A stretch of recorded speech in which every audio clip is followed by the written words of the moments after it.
Thanks for watching. Don't forget like, comment, share and subscribe to Mufti Idris Falahi Official.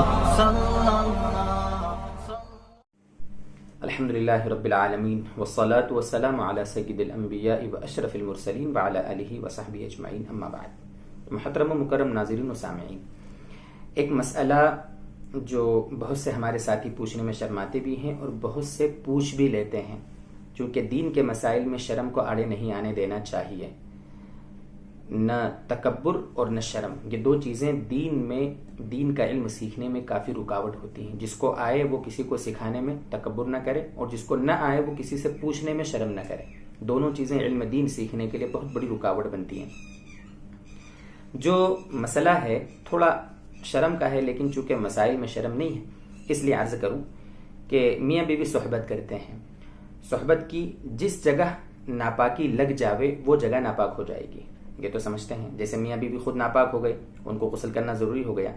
اگر کہیں پر ناپاکی کہیں لگ گئی ہے جسم کے کسی حصے پر یا کسی کپڑے پر یا بیڈ شیٹ پر وغیرہ پر، جس جگہ ناپاکی لگی ہے وہ جگہ ناپاک ہو جائے گی. یہ مسئلہ تو ہم کو معلوم ہے. لیکن اگر ناپاکی نہیں لگی ہے بستر پر، بیڈ شیٹ پر، تو وہ جگہ پاک رہے گی، ناپاک نہیں ہوگی.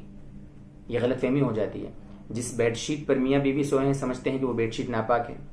یا مان لو صحبت ہوئی، مرد نے نیچے کا بھاگ اپنا جسم کا دھو لیا، پاک ہو گیا، وضو بنا لیا.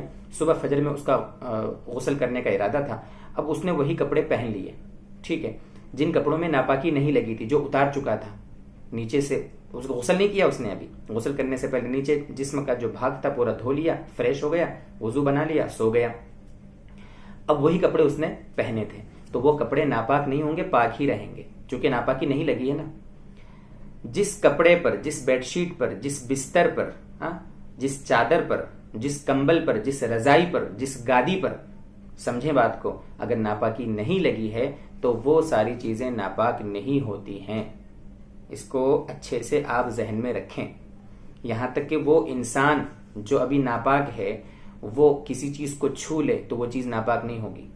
وہ جس بستر پہ ناپاکی کی حالت میں سو رہا ہے، ناپاکی کی جگہ دھو کے اب سو رہا ہے، وہ جگہ بھی ناپاک نہیں ہوگی. وہ کوئی پانی پیے تو وہ جھوٹا بھی ناپاک نہیں ہوتا. وہ کسی چیز کو ہاتھ لگائے تو وہ چیز بھی ناپاک نہیں ہوتی.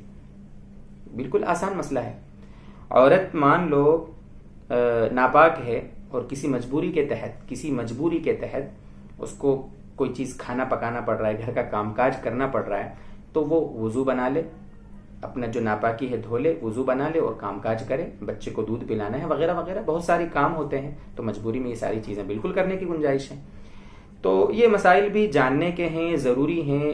بہت سے لوگ سمجھتے ہیں کہ یہ کو تو پوچھنے کی چیز ہی نہیں ہے، یہ تو ٹھیک ہے، ایسا ہے ویسا. ایسا کچھ نہیں ہے. ہر چیز سیکھ کر کرنے کی ہوتی ہے. اللہ تعالی ہمیں مزید سمجھاتا رہے، ہمت دیتا رہے. اللہ تعالیٰ اپنی مرضی والے کاموں پہ ہمیں چلاتا رہے. وآخر دعوانا ان الحمد للہ رب العالمین.